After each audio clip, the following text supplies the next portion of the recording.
অসমত বিহাৰ দিৱস উদযাপন কৰাক লৈ প্ৰতিক্ৰিয়া হৈছে, প্ৰতিবাদ হৈছে।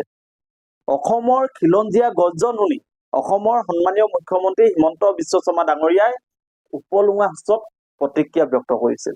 আৰু তাৰ পিছতে এতিয়া দেখিবলৈ পোৱা গৈছে যে অসমত কোনো কাৰণতে বিহাৰ দিৱস উদযাপন কৰিবলৈ দিয়া নহ'ব বুলি প্ৰতিবাদ হৈছে।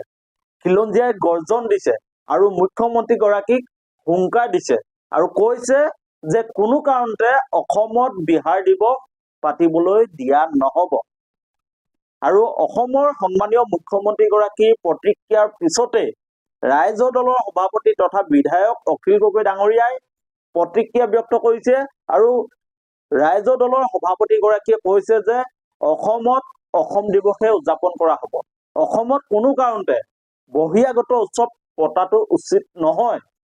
এই কথা কোৱাৰ লগে লগে এতিয়া দেখিবলৈ পোৱা গৈছে শিৱসাগৰত অখিল গগৈ ডাঙৰীয়াক সমৰ্থন জনাই ছাত্ৰ মুক্তি সংগ্ৰাম সমিতি, কৃষক মুক্তি সংগ্ৰাম সমিতি, জাতীয় যুৱ বাহিনীকে আদি কৰি বিভিন্ন দল সংগঠনে অসমৰ মুখ্যমন্ত্ৰীগৰাকীক পুতলিকা দাহ কৰিছে আৰু পুতলিকা দাহ কৰি কৈছে যে অসমত অসম দিৱস বাহিৰে অন্য দিৱসক কেতিয়াও প্ৰাধান্য দিয়া নহ'ব।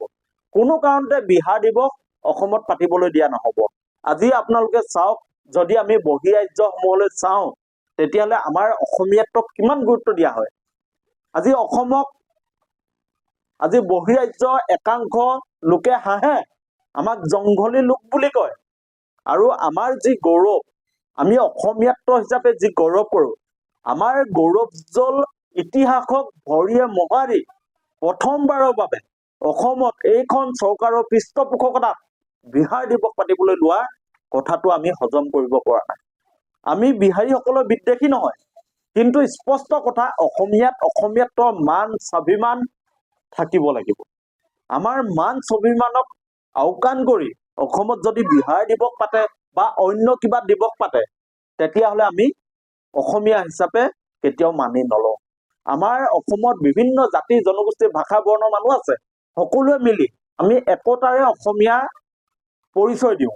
আৰু আমাৰ অসমীয়াত্বক যদি ভেঙুচালি কৰি আজি যি হিন্দী লবিৰ আগ্ৰাসন চলে তেতিয়াহ'লে সেই আগ্ৰাসনক আমি বুঢ়া আঙুলি দেখাবৰ কাৰণে প্ৰস্তুত আছো।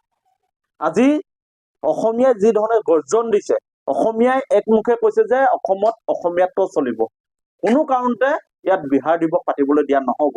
আৰু মুখ্যমন্ত্ৰী ডাঙৰীয়া, আপুনিও মনত ৰাখক, অসমত সদায় অসমীয়াত্ব চলিব। অসমত কোনো কাৰণতে আপোনাৰ পৃষ্ঠপোষকতাত বহিৰাগতক আমি আশ্ৰয় দিয়াটো উচিত নহয়।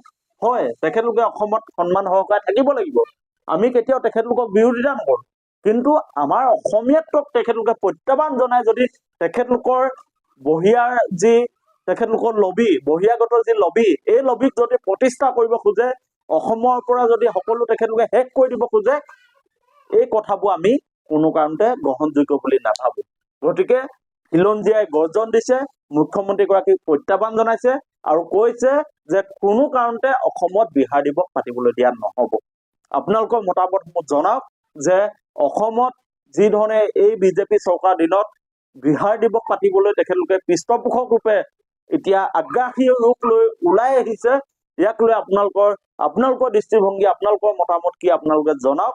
আৰু আমি পুনৰ কৈছো, আমি কেতিয়াও বিহাৰ দিৱস অসমত পতাৰ পক্ষপাতিত্ব নহয়, কিন্তু এইটো কথা কৈছো, আমি বিহাৰীসকলৰ বিদ্বেষী নহয়।